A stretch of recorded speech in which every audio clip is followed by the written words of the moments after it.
ನೋಡಿ ಸರ್, ಮಾಡಿಸಲ್ದೆ ಎಷ್ಟು ಪೊಗರ್ನಿಂದ ಮಾತಾಡ್ತಿದ್ದಾಳೆ ನೋಡಿ. ಆದರೂ ಇಂಥ ರೌಡಿ ಹುಡುಗಿ ಜೊತೆ ಇನ್ನು ಮಾತುಗಳು ಯಾಕೆ, ಟಿ ಸಿ ಕೊಟ್ಟು ಕಳಿಸ್ಬಿಡಿ ಅಂತ ಕೋಪದಿಂದ ಅನ್ನುತ್ತಾ ಮೇಲಕ್ಕೆದ್ದು ಯಾರೋ ನೋಡದಂತೆ ಪ್ರಿನ್ಸಿಪಲ್ ಕೈಯಲ್ಲಿ ನೋಟುಗಳ ಕಟ್ಟಿಟ್ಟ ರೇವಂತ್ ಫಾದರ್. ಆದರೆ ಆ ಸೀನ್ ಆರಾಧ್ಯ ಕಣ್ಣುಗಳಲ್ಲಿ ಬಿದ್ದೇ ಬಿಡ್ತು. ನಡೆದದ್ದನ್ನು ಮಗನಿಗೆ ಫೇವರ್ ಆಗಿ ಬದಲಾಯಿಸೋದಕ್ಕೆ ಪ್ರಿನ್ಸಿಪಲ್ಗೆ ಲಂಚ ಕೊಟ್ಟ ಅವನ ತಂದೆಯನ್ನು ಅಸಹ್ಯವಾಗಿ ನೋಡ್ದ. ಇವನೇ ಹೀಗಿದ್ರೆ ಮಗ ಹಾಗಿರದೆ ಇನ್ನೇಗಿರ್ತಾನೆ ಅಂತ ಮನಸ್ಸಿನಲ್ಲಿ ಬೈದ್ಕೊಂಡ್ಲು ಆರಾಧ್ಯ. ಸ್ಪೀಕ್ ಔಟ್ ಆರಾಧ್ಯ, ನಿನ್ನ ಮೇಲೆ ಬಂದ ಅಲಿಗೇಷನ್ಗೆ ನೀನು ಆನ್ಸರ್ ನೀಡಬೇಕಾಗತ್ತೆ ಅಂತಂದ ಪ್ರಿನ್ಸಿಪಲ್. ತಪ್ಪು ಮಾಡಿದವನಿಗೆ ಇರೋದು ಬೇಸರ ನನಗೆ ಯಾಕಿರುತ್ತೆ? ನಿಜಕ್ಕೂ ಈ ಇಶ್ಯೂ ಹೇಗೆ ಸ್ಟಾರ್ಟ್ ಆಯಿತು? ರೇವಂತ್ ಹಾಗೆ ಕಾಲೇಜ್ ವೆಬ್ಸೈಟ್ನಲ್ಲಿ ಫೋಟೋಸ್ ಯಾಕೆ ಪೋಸ್ಟ್ ಮಾಡ್ದ? ಯಾಕೆಲ್ಲರೂ ಮುಂದೆ ನನ್ನ ಕೆಟ್ಟದಾಗಿ ಚಿತ್ರಿಸೋದಕ್ಕೆ ನೋಡ್ದ? ಅವನನ್ನು ಕೇಳಿ ಅಂತ ಕೋಪದಿಂದ ಅಂದ್ಲು ಆರಾಧ್ಯ. ಆರಾಧ್ಯ, ಹೋಲ್ಡ್ ಯುವರ್ ಟಂಗ್. ಆರಾಧ್ಯ, ನೀನು ನಿನ್ನ ಕಾಲೇಜ್ ಪ್ರಿನ್ಸಿಪಲ್ ಜೊತೆ ಮಾತಾಡ್ತಿದ್ಯಾ ಅನ್ನೋ ವಿಷಯ ಮರಿಬೇಡ ಅಂತ ಎಚ್ಚರಿಸ್ತಾ ಪ್ರಿನ್ಸಿಪಲ್. ನಾನು ನಿಮ್ಮ ಮೇಲೆ ವಾಯ್ಸ್ ರೈಸ್ ಮಾಡಿದ್ದಕ್ಕೆ I am so sorry sir. ಆದರೆ ತಪ್ಪು ಮಾಡದೆ ನಾನು ಯಾರ ಮುಂದೆಯೂ ತಲೆ ಬಾಗಲ್ಲ ಅಂತ ಕಾನ್ಫಿಡೆಂಟಾಗಿ ಹೇಳಿದ್ಲು ಆರಾಧ್ಯ. ಅಷ್ಟೇ, ಈಗಲೇ ಈ ಹುಡುಗಿ ಪೇರೆಂಟ್ಸನ್ನು ಕರೆಸಿ ಇಂಥವಳನ್ನು ರಸ್ತೆ ಮೇಲೆ ಬಿಟ್ಟಿದ್ದಕ್ಕೆ ಚೆನ್ನಾಗಿ ಬುದ್ಧಿ ಕಲಿಸ್ತೀನಿ ಅಂತ ಆವೇಶದಿಂದ ಕೂಗಾಡ್ದ ರೇವಂತ್ ಫಾದರ್. ಪ್ಲೀಸ್ ನೀವು ಸ್ವಲ್ಪ ತಾಳ್ಮೆ ತಗೊಳ್ಳಿ, ಆ ಹುಡುಗಿ ಪೇರೆಂಟ್ಸನ್ನು ಆಗಲೇ ಕರೆಸ್ತೀನಿ ಅಂತ ಅವನಿಗೆ ಸಮಾಧಾನ ಮಾಡಿ ಅಲ್ಲಿದ್ದ ಟೀಚರ್ ಜೊತೆ ಆರಾಧ್ಯ ರೆಕಾರ್ಡ್ಸ್ ತೆಗೆದುಕೊಂಡು ಬರೋದಕ್ಕೆ ಆರ್ಡರ್ ಮಾಡ್ದ ಪ್ರಿನ್ಸಿಪಲ್. ಆರಾಧ್ಯಗೆ ಸಂಬಂಧಿಸಿದ ರಿಪೋರ್ಟ್ನಲ್ಲಿ ತನ್ನ ವಿವರಗಳು ಯಾವುದೂ ಇಲ್ಲದೇ ಇರೋದ್ರಿಂದ ನೀನು ಅನಾಥೇನಾ ಅಂತ ಆರಾಧ್ಯಳನ್ನು ಕೇಳ್ತಾನೆ ಪ್ರಿನ್ಸಿಪಲ್. ನಾನಿರುವಾಗ ಹೇಗೆ ಅನಾಥೆ ಆಗ್ತಾಳೆ ಅಂತ ಒಂದು ಗಂಭೀರವಾದ ವಾಯ್ಸ್ ಹಿಂದಿನಿಂದ ಕೇಳಿಸ್ತು. ಆ ಮಾತು ಅಂದಿದ್ದು ಯಾರು ಅಂತ ಅಲ್ಲಿದ್ದವರೆಲ್ಲರೂ ಹಿಂತಿರುಗಿ ನೋಡಿ ಎಲ್ಲರೂ ಒಮ್ಮೆಲೆ ಶಾಕ್ ಆಗೋದ್ರು. ಡೋರ್ ಹತ್ತಿರ ನಿಂತಿದ್ದ ಅಧಿರಾಜ್ ವರ್ಮಾ ಸ್ಟೈಲಾಗಿ ಹೆಜ್ಜೆ ಹಾಕ್ತಾ ಒಳಗಡೆ ಬಂದು ಆರಾಧ್ಯಳ ಪಕ್ಕದಲ್ಲಿ ನಿಂತ್ಕೊಂಡ. ಅವನನ್ನು ನೋಡಿ ಮರ್ಯಾದೆಯಿಂದ ಎದ್ದು ಹ್ಯಾಂಡ್ಶೇಕ್ ಕೊಟ್ಟು, ಹಲೋ ಸರ್, ನೀವೇನು ಇಲ್ಲಿಗೆ ಬಂದಿದ್ದೀರಾ? ಏನಾದರೂ ಎಮರ್ಜೆನ್ಸಿನಾ ಅಂತ ಆಶ್ಚರ್ಯದಿಂದ ಕೇಳಿದ ಪ್ರಿನ್ಸಿಪಲ್. ಎಸ್, ಆರಾಧ್ಯಳ ಗಾರ್ಡಿಯನ್ ಆಗಿ ಇಲ್ಲಿಗೆ ಬಂದಿದ್ದೀನಿ ಅಂತ ಸ್ಟ್ರೈಟಾಗಿ ಹೇಳ್ದ ಅಧಿರಾಜ್ ವರ್ಮಾ. ನೀವು ನೀವು ನೀವು ಆರಾಧ್ಯಕ್ಕೆ ಗಾರ್ಡಿಯನ್ನ ಅನ್ನೋ ತಡಬಡಾಯಿಸುವ ಗಂಟಲಿನಲ್ಲಿ ಅಧಿರಾಜ್ ವರ್ಮಾ ಕಡೆ ಅಪನಂಬಿಕೆಯಿಂದ ನೋಡ್ತಾ ಕೇಳಿದ ಪ್ರಿನ್ಸಿಪಲ್. ಎಸ್, ಏನು ವಿಷಯ ಅಂತ ಪ್ರಿನ್ಸಿಪಲನ್ನು ನೇರವಾಗಿ ನೋಡುತ್ತಾ ಕೇಳ್ದ. ಅದು ಅದು ಅಂತ ಹೇಳೋದಕ್ಕೆ ತಡಕಾಡ್ತಿದ್ದ ಪ್ರಿನ್ಸಿಪಲ್ನನ್ನು ನೋಡಿ, ಡೋಂಟ್ ವರಿ, ನೀವೇನು ಹೇಳಬೇಕು ಅಂದ್ಕೊಂಡಿದ್ದೀರೋ ನಿರಭ್ಯಂತರವಾಗಿ ಹೇಳಬಹುದು. ನಮ್ಮ ಆರಾಧ್ಯ ಏನು ಮಾಡಿದಾಳೆ ಅಂತ ನನಗೂ ತಿಳಿಬೇಕಲ್ವಾ? ಅವಳು ಮಾಡಿದ್ದು ನಿಜವಾಗಿಯೂ ತಪ್ಪೇ ಆಗಿದ್ದರೆ ಈಗಲೇ ಕಾಲೇಜಿನಿಂದ ಡಿಸ್ಮಿಸ್ ಮಾಡೋ ರೈಟ್ ನಿಮಗಿದೆ ಅಂತ ಸ್ಪಷ್ಟವಾಗಿ ಕ್ಲಿಯರ್ ಆಗಿ ಹೇಳ್ದ ಅಧಿರಾಜ್ ವರ್ಮಾ. ಅಯ್ಯೋ, ಅದೇನಿಲ್ಲ ಬಿಡಿ ಸರ್, ನಿಜಕ್ಕೂ ಅದು ಇಲ್ಲೇನಿಲ್ಲ. ಯಾವುದೋ ಒಂದು ಫೋಟೋದಿಂದ ಇಶ್ಯೂ ಆಯಿತು. ಅದು ಕಾಲೇಜಿನ ಮೇಲೆ ಇಂಥ ಅಫೇರ್ಸ್ ಸಾಧಾರಣ ಅಲ್ವಾ?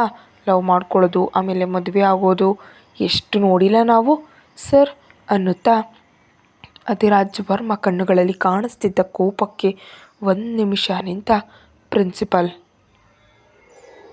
ಅಷ್ಟರಲ್ಲೇ ಅಧಿರಾಜ್ ವರ್ಮಾ ಅಲ್ಲಿಗೆ ಯಾಕೆ ಬಂದಿದ್ದಾನೋ ತಿಳಿಯದೆ ಕಂಗಾಲಾಗ್ತಿದ್ದ ಆರಾಧ್ಯ ಫೋಟೋ ಮ್ಯಾಟರ್ ಬರುವಷ್ಟರಲ್ಲಿ ಜೀವ ಕೈಯಲ್ಲಿ ಹಿಡ್ಕೊಂಡು ಟೆನ್ಷನ್ನಲ್ಲಿ ನೋಡ್ತಾ ನಿಂತುಬಿಟ್ಲು. ಏನಾದರೂ ಅಧಿರಾಜ್ ವರ್ಮಾ ಆ ಫೋಟೋನ ನೋಡಿಬಿಟ್ರೆ ತಪ್ಪುಗಳನ್ನೆಲ್ಲ ಪಕ್ಕಕ್ಕಿಟ್ಬಿಟ್ಟು ಮೊದಲಿಗೆ ನನ್ನ ಫೋಟೋಗೆ ಹಾರ ಹಾಕೋದು ಮಾತ್ರ ಕಾಯಂ ಅಂತ ಫಿಕ್ಸ್ ಆಗೋದ್ಲು ಆರಾಧ್ಯ. ಆಕೆಗೆ ಇದ್ದಕ್ಕಿದ್ದಂತೆ ಒಮ್ಮೆಲೆ ಅಲ್ಲಿಂದ ಮಾಯವಾಗಿ ಹೋಗ್ಬೇಕನ್ನಿಸ್ತು. ಆ ಸಿಚುಯೇಷನಿಂದ ಪಾರಾಗಬೇಕನ್ನಿಸ್ತು. ಆದರೆ ಹೇಗೆ ಎಸ್ಕೇಪ್ ಆಗಬೇಕಂತ ತಿಳಿದೆ ಅಧಿರಾಜ್ ವರ್ಮಾ ಕಡೆ ಭಯದಿಂದ ನೋಡ್ತಾ ನಿಂತುಬಿಟ್ಲು. ಸರಿಯಾಗದೇ ಸಮಯಕ್ಕೆ ಫೋಟೋನಾ, ಏನು ಫೋಟೋ ಅಂತ ಕ್ವಶ್ಚನ್ ಮಾಡ್ದ ಅಧಿರಾಜ್ ವರ್ಮಾ. ಅವನ ಮಾತನ್ನೋದೇ ತಡ ತಕ್ಷಣ ತನ್ನ ಮೊಬೈಲ್ನಲ್ಲಿ ಕಾಲೇಜ್ ವೆಬ್ಸೈಟ್ ಓಪನ್ ಮಾಡಿ ಅದರಲ್ಲಿ ಪೋಸ್ಟ್ ಆಗಿರೋ ಪಿಕ್ಚರನ್ನು ಅಧಿರಾಜ್ ವರ್ಮಾಗೆ ತೋರಿಸ್ತಾ ಪ್ರಿನ್ಸಿಪಾಲ್. ಆ ಫೋಟೋ ನೋಡಿದ ಅಧಿರಾಜ್ ವರ್ಮಾ ಮುಖದಲ್ಲಿ ಎಕ್ಸ್ಪ್ರೆಷನ್ ಭಯಂಕರವಾಗಿ ಬದಲಾಗಿ ಹೋಗಿ ಯಾವ ಕ್ಷಣದಲ್ಲಾದರೂ ಬ್ಲಾಸ್ಟ್ ಆಗೋದಕ್ಕೆ ರೆಡಿಯಾಗಿರೋ ಬಾಂಬ್ ಥರ ಇದ್ದ ಅಧಿರಾಜ್ ವರ್ಮಾ. ಅದನ್ನು ನೋಡಿ ಆಯಿತು, ಎಲ್ಲ ಮುಗೀತು, ನನ್ನ ಜೀವನಕ್ಕೆ ಬೆಂಕಿ ಇಟ್ಬಿಟ್ಟ ಈ ಪ್ರಿನ್ಸಿಪಲ್ ಸತ್ತವನು, ಈ ಡೆವಿಲ್ ಹೇಗೆ ರಿಯಾಕ್ಟ್ ಆಗ್ತಾನೋ ಏನೋ, ಅಯ್ಯಯ್ಯೋ ದೇವ್ರೇ ಅಂತ ಕಂಗಾಲ್ಪಟ್ಲು ಆರಾಧ್ಯ. ಮೊಬೈಲ್ನಲ್ಲಿರೋ ಫೋಟೋವನ್ನು ಸ್ವಲ್ಪ ಸಮಯ ಪರೀಕ್ಷಿಸಿ ನೋಡಿದ ನಂತರ ಅಲ್ಲಿದ್ದ ಅವನ ಪೇರೆಂಟ್ಸ್ ಕಡೆ ತಿರುಗಿ, ಮಾತಾಡಬೇಕು ಅಂದ್ಕೊಂಡಿದ್ದೀರಾ ಅಂತ ನೇರವಾಗಿ ಕೇಳ್ದ. ಅಲ್ಲಿಯವರೆಗೆ ಆರಾಧ್ಯಾಳ ಮೇಲೆ ಇಷ್ಟ ಬಂದ ಹಾಗೆ ಎಗಾರಾಡ್ತಿದ್ದವರು ಅಧಿರಾಜ್ ವರ್ಮನನ್ನು ನೋಡಿದ್ಲೇ ಸೈಲೆಂಟ್ ಆಗೋದ್ರು. ಈಗ ಅಧಿರಾಜ್ ವರ್ಮ ಹಾಗೆ ಡೈರೆಕ್ಟಾಗಿ ಕೇಳಿದ್ರಿಂದ, ಆ ಹುಡುಗಿ ನಮ್ಮ ಹುಡುಗನನ್ನು ಹೊಡೆದಿದ್ದಾಳೆ, ಸ್ವಲ್ಪ ಆಗಿದ್ರೆ ನಮ್ಮ ಮಗನ ಜೀವನಕ್ಕೆ ತುಂಬ ಡ್ಯಾಮೇಜ್ ಆಗ್ತಿತ್ತು, ಇಶ್ಯೂ ಬಗ್ಗೆ ತಿಳಿದು ಪ್ರಿನ್ಸಿಪಲ್ ಅವ್ರ ಜೊತೆ ಮಾತಾಡೋಣ ಅಂತ ಇಲ್ಲಿಗೆ ಬಂದ್ವು ಅಂತ ಮರ್ಯಾದೆಯಿಂದ ಹೇಳಿದ್ರು ರೇವಂತ್ನ ಪೇರೆಂಟ್ಸ್. ಓಕೆ ಅಂತ ರೇವಂತ್ ಮುಂದಕ್ಕೆ ಹೋಗಿ, ಆ ಫೋಟೋದಲ್ಲಿರೋದು ನೀನೇನಾ ಅಂತ ಕೋಪದಿಂದ ಅವನ ಕಣ್ಣುಗಳನ್ನೇ ನೋಡ್ತಾ ಕೇಳ್ದ ಅಧಿರಾಜ್ ವರ್ಮ. ಹೌದು ನಾನೇ ಅಂತ ಪೊಗರಿನಿಂದ ಹೇಳ್ದ ರೇವಂತ್. ಅದರ ನೆಕ್ಸ್ಟ್ ಸೆಕೆಂಡ್ ಅಧಿರಾಜ್ ವರ್ಮ ಕಾಲು ಅವನ ಕಾಲುಗಳ ಮಧ್ಯದಲ್ಲಿ ಕೊಟ್ಟ ಕಿಕ್ ಭೂಮಿ ಆಕಾಶ ಒಂದಾದಷ್ಟು ಗಟ್ಟಿಯಾಗಿ ಕಿರ್ಚ್ತಾ ಎಗರಿ ಹಿಂದಿರೋ ಗೋಡೆಗೆ ತಗಲಿ ಕುಸಿದು ಬಿದ್ದ ರೇವಂತ್. ಅಧಿರಾಜ್ ವರ್ಮ ಹೊಡೆದ ಜಾಗದಲ್ಲದೆ ಗೋಡೆಗೆ ತಗಲಿದಾಗಲೂ ಅವನಿಗೆ ಗಾಯವಾಗಿ ಸುತ್ತಮುತ್ತಲೆಲ್ಲ ಅವನ ರಕ್ತ ಚಿಮ್ತು. ಅನಿರೀಕ್ಷಿತ ಆ ಘಟನೆಗೆ ಆ ರೂಮ್ನಲ್ಲಿದ್ದವರೆಲ್ಲ ಬೆಚ್ಚಿ ಬಿದ್ದು ಹೋದರು. ಕಾಲ ಒಮ್ಮೆಲೆ ಸ್ತಂಭಿಸಿ ಹೋಯಿತು. ಆ ಕ್ಷಣ ಅಧಿರಾಜ್ ವರ್ಮ ಮುಖ ನೋಡಿದವ್ರು ಯಾರಾದರೂ ಹೃದಯ ನಿಂತು ಸಾಯ್ತಾರೆ. ಅಷ್ಟು ಭಯಂಕರವಾದ ಪ್ರಳಯ ಕಾಲ ರುದ್ರನಂತೆ ಇದ್ದ. ಬಾಯಿ ತೆರೆದು ಒಂದು ಮಾತು ಮಾತಾಡ್ತಿಲ್ಲ, ಜಸ್ಟ್ ಒಂದು ಕಿಕ್ ಮೂಲಕ ತನ್ನ ಆನ್ಸರ್ ಹೇಳಿದ್ದಾನೆ. ಇದ್ದಕ್ಕಿದ್ದಂತೆ ಆ ಕೋಣೆಯ ವಾತಾವರಣ ಭಯಂಕರವಾಗಿ ಬದಲಾಗಿ ಹೋಯಿತು. ಹಿಂದೆ ಆರಾಧ್ಯ, ಈಗ ಅಧಿರಾಜ್ ವರ್ಮ ಇಬ್ಬರು ಅವನ ಆಯುಷ್ಯದ ಜಾಗದಲ್ಲೇ ಗಟ್ಟಿಯಾಗಿ ಹೊಡೆದಿದ್ದರಿಂದ ರೇವಂತ್ ಇನ್ನು ಜೀವನದಲ್ಲಿ ಯಾವುದಕ್ಕೂ ಕೆಲಸಕ್ಕೆ ಬಾರದೆ ಹೋದ. ಅವನ ಆರ್ತನಾದಗಳಿಂದ ರೂಮ್ ಪೂರ್ತಿ ಪ್ರತಿಧ್ವನಿಸಿತು. ಎಲ್ಲರಿಗಿಂತ ಮುಂಚೆ ಚೇತರಿಸ್ಕೊಂಡ ಆರಾಧ್ಯ ರಾಕ್ಷಸನಂತೆ ಕಾಣಿಸ್ತಿರುವ ಅಧಿರಾಜ್ ವರ್ಮನನ್ನು ನೋಡಿ ಗಡಗಡಗಡ ನಡುಗುತ್ತಾ ಆ ಕೋಣೆಯಿಂದ ಹೊರಗೆ ಓಡಿ ಹೋದ್ಲು. ಆಕೆ ಹಾಗೆ ಹೊರಟು ಹೋಗೋದನ್ನು ಗಮನಿಸಿದ ಅಧಿರಾಜ್ ವರ್ಮ ಅಷ್ಟೇ ವೇಗದಲ್ಲಿ ಹೊರಗೆ ಬಂದು, ಇಲ್ಲಿ ಉಸ್ತುವಾರಿ ನೋಡ್ಕೋ ಅಂತ ಆರ್ಡರ್ ಮಾಡಿ ಆಕೆಯನ್ನು ಹಿಂಬಾಲಿಸ್ದ. ಅಲ್ಲಿಂದ ಹೊರ ಬೀಳ್ದಿದ್ರೆ ಅದೇ ತನ್ನ ಕೊನೆ ಕ್ಷಣ ಆಗತ್ತೆ ಅನ್ನುವಂತೆ ಉಜ್ಜಿ ಥರ ಎತ್ತ ಹೋಗ್ತಿದ್ದಾಳೆ ಅಂತ ನೋಡದೆ ಓಡ್ ಹೋದ್ಲು ಆರಾಧ್ಯ. ಆದರೆ ಅಧಿರಾಜ್ ವರ್ಮ ವೇಗದ ಮುಂದೆ ಸೋತು ಅವನ ಕೈಯಲ್ಲಿ ಸಿಲುಕ್ಬಿಟ್ಲು. ಕಣ್ಣುಗಳಲ್ಲಿ ನೀರು ಹರಿದು ಹೋಗ್ತಿರಲಾಗಿ ಭಯದಿಂದ ನಡುಕ್ತಾ, ಪ್ಲೀಸ್ ಪ್ಲೀಸ್ ನನ್ನ ಬಿಟ್ಬಿಡಿ, ನಾನೇನು ಮಾಡಿಲ್ಲ, ಪ್ಲೀಸ್ ನನ್ನ ಬಿಟ್ಬಿಡಿ ಅಂತ ಬಿಕ್ಕಳಿಸ್ತಾ ಸ್ಪಷ್ಟವಾಗಿ ಅಂದ್ಲು ಆರಾಧ್ಯ. ಸುಮ್ಮನಾಗಿ ಆಕೆಗೆ ಎರಡು ಭುಜಗಳನ್ನ ಹಿಡಿದು, ತಪ್ಪು ಮಾಡದಿದ್ದಾಗ ಯಾಕೆ ಹೊಡೆ ಹೋಗ್ತಿದ್ಯಾ ಅನ್ನುತ್ತಾ ನೇರವಾಗಿ ಆಕೆ ಕಣ್ಣುಗಳನ್ನೇ ನೋಡ್ತಾ ಪ್ರಶ್ನೆ ಮಾಡ್ದ ಅಧಿರಾಜ್ ವರ್ಮ. ನನಗೆ ನಿಮ್ಮನ್ನು ನೋಡ್ತಿದ್ರೆ ಭಯ ಆಗ್ತಿದೆ ಅಂತ ಅರ್ಚುತ್ತಾ ಕಣ್ಣೀರು ಒರೆಸ್ಕೊಳ್ತಾ ಸಣ್ಣ ಹುಡುಗಿಯಂತೆ ಹೇಳಿದ್ಲು ಆರಾಧ್ಯ. ನನ್ನಿಂದ ತಪ್ಪಿಸ್ಕೊಳ್ಳೋದು ಅಷ್ಟು ಈಸಿ ಅಂತ ಅಂದ್ಕೊಂಡ್ಬಿಟ್ಟಿದ್ಯಾ ಅಂತ ಒಂದು ರೀತಿ ಕೇಳ್ದ ಅಧಿರಾಜ್ ವರ್ಮ. ಹಾಂ, ಏನು ಹೇಳ್ತಿದ್ದೀರಾ ಅಂತ ಗೊಂದಲದಿಂದ ಕೇಳ್ತಿದ್ದ ಆರಾಧ್ಯಾಳನ್ನು ಹತ್ತಿರಕ್ಕೆ ತೆಗೆದುಕೊಂಡು ಎದೆಗೆ ಅಪ್ಕೊಂಡ. ಅಷ್ಟೇ, ಅಲ್ಲಿವರೆಗೆ ಯಾವುದೋ ಲೋಕದಲ್ಲಿದ್ದಂತೆ ಅಳ್ತಾ ಹೆದರ್ತಿದ್ದ ಆರಾಧ್ಯ ಅವನಿಂದ ಬಿಡಿಸ್ಕೊಳ್ಬೇಕು ಅನ್ನುವಂತೆ ಅಧಿರಾಜ್ ವರ್ಮ ಎದೆ ಮೇಲೆ ಕೈಯಿಟ್ಟು ಹಿಂದಕ್ಕೆ ತಳ್ಳೋದಕ್ಕೆ ಟ್ರೈ ಮಾಡಿದ್ಲು. ಆದ್ದರಿಂದ ಅವಳ ಸೊಂಟ ಸುತ್ತ ಕೈ ಹಾಕಿ ಗಟ್ಟಿಯಾಗಿ ತನ್ನ ಹತ್ರ ಕೇಳ್ಕೊಂಡ. ಬರ್ತಾ ಬರ್ತಾ ನೀವು ರೌಡಿಯಂತೆ ಬದಲಾಗ್ತಿದ್ದೀರಿ ಅಂತ ಅಳು ಧ್ವನಿಯಲ್ಲಿ ಹೇಳಿದ್ಲು ಆರಾಧ್ಯ. ನಿಜವಾದ ರೌಡಿತನ ಇನ್ನೂ ತೋರಿಸ್ಲೇ ಇಲ್ವೇ ಅಂತ ಒಂದು ರೀತಿ ನೋಡುತ್ತಾ ಕನ್ನಿಂಗಾಗಿ ನಗ್ತ ಅಧಿರಾಜ್ ವರ್ಮ. ಆ ನಗುವಿಗೆ ಬೆನ್ನಿನಲ್ಲಿ ನಡುಕ ಹುಟ್ಟುತ್ತಿರಲಾಗಿ, ಏನು ಹೇಳ್ತಿದ್ದೀರಾ ಅಂತ ತಡಬಡಾಯಿಸ್ತಾ ಅಂದ್ಲು ಆರಾಧ್ಯ. ನಿನ್ನನ್ನು ಈಗಲೇ ಈ ಕ್ಷಣನೇ ಸ್ವಂತ ಮಾಡ್ಕೊಳ್ಬೇಕನ್ನಿಸ್ತಿದೆ, ಓಕೆನಾ ಅಂತ ಕಣ್ಣುಗಳಿಂದ ಆಕೆಯನ್ನು ತಿಂದು ಹಾಕುವಂತೆ ನೋಡ್ತಾ ಕೇಳ್ದ ಅಧಿರಾಜ್ ವರ್ಮ. ಅಯ್ಯೋ, ಇದು ಕಾಲೇಜ್, ಇಂಥ ಮಾತುಗಳನ್ನ ಮಾತಾಡೋದು ತಪ್ಪು. ದಯವಿಟ್ಟು ನನ್ನ ಇಲ್ಲಿಂದ ಹೋಗೋದಕ್ಕೆ ಬಿಡಿ ಪ್ಲೀಸ್ ಅಂತ ರಿಕ್ವೆಸ್ಟ್ ಮಾಡ್ತಿದ್ದ ಆರಾಧ್ಯ ಕೆನ್ನೆಗೆ ಸಣ್ಣದಾಗಿ ಕಚ್ಚಿದ ಅಧಿರಾಜ್ ವರ್ಮ. ಅಬ್ಬಾ ಅಂತ ಕೂಗ್ತಾ, ನಿಮಗೆ ನಿಜಕ್ಕೂ ಸಮಯ ಸಂದರ್ಭ ಏನೇನೂ ಇರಲ್ವಾ ಅಂತ ಸಿಟ್ಟಿನಿಂದ ಕೇಳಿದ್ಲು. ಆ ಮಾತಿಗೆ ಅಧಿರಾಜ್ ವರ್ಮ ಆರಾಧ್ಯ ಕಡೆ ಒಂದು ನೋಟ ನೋಡ್ದ. ಸ್ವಲ್ಪ ಸಮಯದ ನಂತರ ಕ್ಲಾಸ್ ರೂಮ್ ಹತ್ರ ಹೋದ ಆರಾಧ್ಯ ಹತ್ರಕ್ಕೆ ಗಡಿಬಿಡಿಯಾಗಿ ಬಂದ್ಲು ಕಾವ್ಯ. ಏನಾಯ್ತೆ, ಪ್ರಿನ್ಸಿಪಲ್ ಅವ್ರು ಏನಂದ್ರು? ಅಧಿರಾಜ್ ವರ್ಮ ಅವ್ರು ಬಂದಿದ್ದಾರಾ ಅಂತ ಆತುರದಿಂದ ಕೇಳಿದ್ಲು ಕಾವ್ಯ. ಅವರು ಬಂದಿದ್ದು ನಿನಗೆ ಹೇಗೆ ಗೊತ್ತು ಅಂತ ಅನುಮಾನದಿಂದ ಕೇಳಿದ್ಲು ಆರಾಧ್ಯ. ಅಯ್ಯೋ, ಈ ಮುಖ ಇಟ್ಕೊಂಡು ನೀನು ಇನ್ನು ಅನ್ನುತ್ತಾ ನನಗೇನು ತುಂಬ ಜನ ಗೊತ್ತು. ಸ್ವಲ್ಪ ಜನ ಸ್ಟೂಡೆಂಟ್ಸ್ ನೋಡಿದ್ರು ಕೂಡ ಈ ವಿಷಯದ ಬಗ್ಗೆ ಕಾಲೇಜ್ ಪೂರ್ತಿ ಕಿವಿಚಿಚ್ಕೊಳ್ತಿದ್ದಾರೆ ಅಂತ ರಹಸ್ಯ ಹೇಳುವಂತ ಹೇಳಿದ್ಲು ಕಾವ್ಯ. ಕಾವ್ಯಗೆ ಹತ್ರ ಹೋಗಿ ರಹಸ್ಯವಾಗಿ ತನ್ನ ಕಿವಿಯಲ್ಲಿ ನಡೆದಿದ್ದೆಲ್ಲ ಮೆಲ್ಲಗೆ ಹೇಳಿದ್ಲು ಆರಾಧ್ಯ. ಏನು, ಅಧಿರಾಜ್ ವರ್ಮ ಕೈಲವನು ಬಾಕ್ಸ್ ಬದಲಾಯ್ತಾ ಅಂತ ಎಕ್ಸೈಟ್ಮೆಂಟ್ ತಡೀಲಾರದೆ ಸ್ವಲ್ಪ ಗಟ್ಟಿಯಾಗಿ ಕಿರ್ಚಿಬಿಟ್ಲು.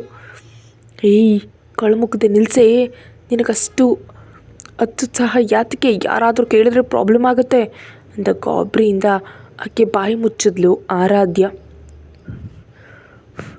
ಬಾಯಿ ಮೇಲೆ ಆರಾಧ್ಯಳ ಕೈ ಇರೋದ್ರಿಂದ ಸರಿಯುವಂತೆ ತಲೆ ಆಡಿಸ್ತಾ ಮೆಲ್ಲಗೆ ಉಸಿರಾಡಿದ್ಲು ಕಾವ್ಯ. ಸ್ವಲ್ಪ ಮೆಲ್ಲಗೆ ಮಾತಾಡು ಅಂತ ಕಾವ್ಯಳನ್ನು ಬಿಟ್ಬಿಟ್ಲು ಆರಾಧ್ಯ. ಸರಿ ಬಿಡು, ಆದರೆ ಅಧಿರಾಜ್ ವರ್ಮ ಅವರು ತುಂಬ ಒಳ್ಳೆ ಕೆಲಸ ಮಾಡಿದ್ರು, ಅವನಿಗೆ ಅದೇ ಸರಿಯಾದ ಶಿಕ್ಷೆ ಅಂತ ಕೋಪದಿಂದ ಹಲ್ಲು ಕಡಿದ್ಲು ಕಾವ್ಯ. ನಿಜಾನೇ ಅವನ ಮಾತುಗಳಿಗೆ ನನಗೆ ತುಂಬ ಕೋಪ ಬಂದಿತ್ತು. ಅವನ ಕೈಯಲ್ಲಿ ಸಿಗದೇ ಇದ್ದರೆ ನನ್ನ ಕೈಯಲ್ಲಿ ಖಂಡಿತವಾಗಿ ಸಾಯ್ತಿದ್ದ ಕೋಣ ಬೆಫಲೋ ಅಂತ ರೇವಂತನ್ನು ಬೈದ್ಕೊಂಡ್ಲು ಆರಾಧ್ಯ. ಅದು ಇಷ್ಟಕ್ಕೂ ಸೀನ್ಗೆ ಅಧಿರಾಜ್ ವರ್ಮ ಅವರು ಹೇಗೆ ಬಂದರು ಅಂತ ಆಶ್ಚರ್ಯದಿಂದ ಕೇಳಿದ್ಲು ಕಾವ್ಯ. ಏನೋ ನನಗೇನು ಗೊತ್ತು, ಪ್ರಿನ್ಸಿಪಲ್ ಪೇರೆಂಟ್ಸನ್ನು ಕರ್ಕೊಂಡು ಬರೋದಕ್ಕೆ ಹೇಳಿದ್ದರು. ಅದೇ ಟೈಮ್ಗೆ ಸಿಂಹ ಸಿಂಗಲ್ಲಾಗಿ ಎಂಟ್ರಿ ಕೊಟ್ಟು ರೇವಂತ್ಗೆ ಧೂಳು ಹಾರಿಸ್ಬಿಟ್ಟ.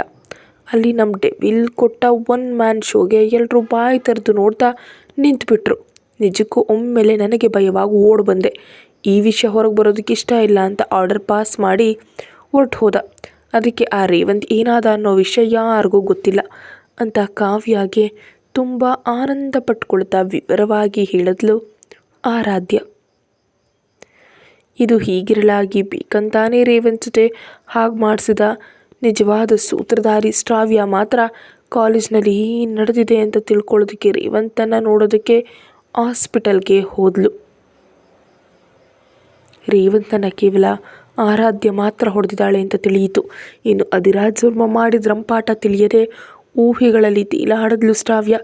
ಈಗೇನಾದರೂ ಆರಾಧ್ಯಳನ್ನು ರೇವಂತ್ ಕಿಸ್ ಮಾಡಿದ್ದಾನೆ ಅನ್ನೋ ವಿಷಯ ಅಧಿರಾಜ್ ವರ್ಮಾಗೆ ತಿಳಿದ್ರೆ ಇನ್ನು ಅವಳ ಮುಖ ಕೂಡ ನೋಡಲ್ಲ, ಆಗ ನನಗೆ ಸ್ವಂತ ಅಂತ ಮನಸ್ಸಿನಲ್ಲೇ ಆನಂದ ಪಟ್ಕೊಂಡ್ಳು ಶ್ರಾವ್ಯ.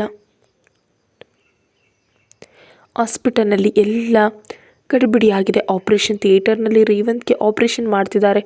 ಇದು ನೋಡಿದ ಶ್ರಾವ್ಯ ರೇವಂತ್ ಪೇರೆಂಟ್ಸ್ ಹತ್ರ ಹೋಗಿ ಕಳ್ಳ ಸಹಾನುಭೂತಿನ ತೋರಿಸಿ ನಿಜಕ್ಕೂ ನಡೆದ ವಿಷಯ ಹೊರಗೆಳೆಯಲು ನೋಡಿದ್ಲು. ತನ್ನ ನಟನೆಯನ್ನು ನಿಜ ಅಂತ ನಂಬಿ ಕಾಲೇಜಿನಲ್ಲಿ ನಡೆದ ವಿಷಯನೆಲ್ಲವನ್ನ ಶ್ರಾವ್ಯ ಕೇಳಿಬಿಟ್ರು ರೇವಂತ್ ಪೇರೆಂಟ್ಸ್.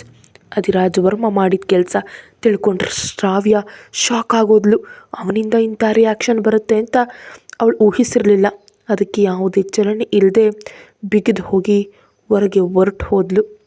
ಮನೆಗೆ ಬಂದಾಗಿನಿಂದ ಯಾವುದೋ ಲೋಕದಲ್ಲಿದ್ದ ಮಗಳನ್ನು ಮಾತಾಡಿಸಿ ನಿಜಕ್ಕೂ ವಿಷಯ ತಿಳ್ಕೊಂಡ್ಲು ಮಲ್ಲೇಶ್ವರಿ.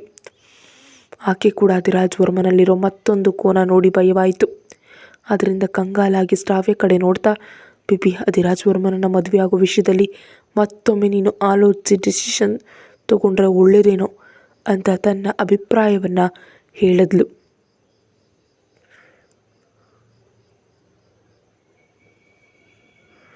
ಇವ್ರು ಮಾಡಿದ್ದು ಅನ್ನೋ ಸಂಗತಿ ನಮ್ಮ ವಿಲನ್ಗೆ.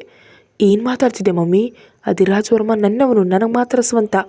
ಈಗ ಎಂದೆಂದಿಗೂ ಆರಾಧ್ಯಳನ್ನು ಅಧಿರಾಜ್ ವರ್ಮ ದೃಷ್ಟಿಯಲ್ಲಿ ಚೀಪಾಗಿ ಮಾಡೋಣ ಅಂತೆ ಆ ರೇವಂತನ್ನು ಹುಡುಕಿ ಹಿಡಿದು ನಾನು ಸೃಷ್ಟಿಸಿದ ಮಾರ್ಫಿಂಗ್ ಫೋಟೋಸ್ ಕಾಲೇಜ್ ವೆಬ್ಸೈಟಲ್ಲಿ ಬೀಳುವಂತೆ ಮಾಡಿದೆ. ಆದರೆ ಆ ಸಣ್ಣ ಕೆಲಸ ಕೂಡ ಕರೆಕ್ಟಾಗಿ ಮಾಡೋದಕ್ಕಾಗದೆ ಇಬ್ಬರ ಕೈಯಲ್ಲಿ ಪೆಟ್ಟು ತಿಂದು ಹಾಸ್ಪಿಟಲ್ ಕೂತಿದ್ದಾನೆ ಅವನು. ಆದರೂ ನಾನು ಬಿಡಲ್ಲ ಅಂತ ಕೋಪದಿಂದ ಕೈ ಬಿಗಿದು ಅಂದ್ಲು ಶ್ರಾವ್ಯ. ಈ ವಿಷಯ ಕಾಲೇಜ್ನಲ್ಲಿ ಎಲ್ರಿಗೂ ಗೊತ್ತಾ? ಅನುಮಾನದಿಂದ ಕೇಳಿದ್ಲು ಮಲ್ಲೇಶ್ವರಿ. ಯಾರಿಗೂ ತಿಳಿಯದಂತೆ ಮ್ಯಾನೇಜ್ ಮಾಡಿದ್ದಾರೆ. ಹಾಸ್ಪಿಟಲಲ್ಲಿ ಆ ರೇವಣ್ಣ ಪೇರೆಂಟ್ಸ್ ಮುಂದೆ 4 ಸಿಂಪತಿ ಮಾತುಗಳನ್ನ ಮಾತಾಡಿದ್ರೆ ವಿಷಯಗಳೆಲ್ಲ ಹೊರಗೆ ಬಂದವು. ಅಸಹನೆಯಿಂದ ಅಂದ್ಲು ಶ್ರಾವ್ಯ. ಈಗೇನು ಮಾಡೋಣ ಅಂತ ಅಂದ್ಕೊಂಡಿದ್ಯಾ ಅಂತ ಮಗಳನ್ನು ಕೇಳಿದ್ಲು ಮಲ್ಲೇಶ್ವರಿ. ಇನ್ನು ಏನು ಅಂದ್ಕೊಂಡಿಲ್ಲ, ಆದರೆ ನಾನು ಅಧಿರಾಜ್ ವರ್ಮನನ್ನು ಆ ಆರಾಧ್ಯ ಎಗ್ಗರಿಸ್ಕೊಂಡು ಹೋಗ್ತಿದ್ರೆ ನೋಡ್ತಾ ಸುಮ್ಮನಿರಲ್ಲ. ಅವನ ಪ್ರಪಂಚವನ್ನೇ ಗಡಗಡ ನಡಗಿಸ್ಬೇಕು. ಆದರೆ ನನ್ನನ್ನು ಮಾತ್ರ ಅಪರೂಪವಾಗಿ ನೋಡ್ಕೊಳ್ಬೇಕು. ನನ್ನನ್ನು ನೋಡಿ ಎಲ್ಲರೂ ಜಲಸಿ ಫೀಲ್ ಆಗಬೇಕು. ಆರಾಧ್ಯ ಮಾತ್ರ ನನ್ನ ಅದೃಷ್ಟ ನೋಡಿ ಬಿಕ್ಕಿ ಬಿಕ್ಕಿ ಅಳಬೇಕು ಅಂತ ಕೋಪದಿಂದ ಅನ್ನುತ್ತಾ ಹಗಲಗನಸು ಕಾಣೋದ್ರಲ್ಲಿ ಬ್ಯುಸಿಯಾಗಿ ಹೋದ್ಲು ಶ್ರಾವ್ಯ. ಎಲ್ಲ ಕೇಳಿ ಮಲ್ಲೇಶ್ವರಿ, ನನಗೆ ಆ ಕೋಪ ಆಗ್ತಿದೆ. ಆ ಅಧಿರಾಜ್ ವರ್ಮ ಎಷ್ಟು ಪಟ್ಟು ಡೇಂಜರ್ ಫೆಲೋ. ಒಂದು ವೇಳೆ ನಮ್ಮ ಪ್ರಾಣಗಳೇ ಹೋಗುತ್ತವೋ ಏನೋ ಅಂತ ಸ್ವಲ್ಪ ಭಯದಿಂದ ಅಂದ್ಲು. ನಾನೇನೋ ಆ ಆರಾಧ್ಯ ಥರ ಸೌಂದರ್ಯವನ್ನು ಆಮಿಷ ಹುಟ್ಟಿ ಅಧಿರಾಜ್ ವರ್ಮನನ್ನು ಪಡಿಬೇಕು ಅಂತ ಅಂದ್ಕೊಳ್ತಿಲ್ಲ. ಮದುವೆಯಾಗಿ ಅವನ ಹೆಂಡತಿ ಆಗಬೇಕಂತ ಅಂದ್ಕೊಂಡಿದ್ದೀನಿ. ಅದಕ್ಕೆ ಏನಾದರೂ ಐಡಿಯಾ ಇದ್ದರೆ ಕೊಡು ಅಂತ ಆವೇಶದಿಂದ ಅಂದ್ಲು ಶ್ರಾವ್ಯ. ನೀನು ಸ್ವಲ್ಪ ಆವೇಶ ಕಡಿಮೆ ಮಾಡಿಕೊಂಡು ನಾನು ಹೇಳೋದನ್ನು ಜಾಗ್ರತೆಯಾಗಿ ಕೇಳು. ಅಧಿರಾಜ್ ವರ್ಮಾಗೆ ಹತ್ರ ಆಗಬೇಕಂದ್ರೆ ಮುಂಚೆ ಆರಾಧ್ಯಾಗೆ ಕ್ಲೋಸ್ ಆಗಬೇಕು ಅಂತ ತಾಳ್ಮೆಯಿಂದ ಅಂದ್ಲು ಮಲ್ಲೇಶ್ವರಿ. ನಿಜಕ್ಕೂ ನನಗೆ ಅವಳ ಮುಖ ನೋಡೋದು ಇಷ್ಟನೇ ಇಲ್ಲ. ಅವಳ ಜೊತೆ ಚೆನ್ನಾಗಿರ್ಬೇಕಾ? ಅದು ಎಂದಿಗೂ ನಡೆಯಲ್ಲ ಅಂತ ಪಂಥದಿಂದ ಅಂದ್ಲು ಶ್ರಾವ್ಯ.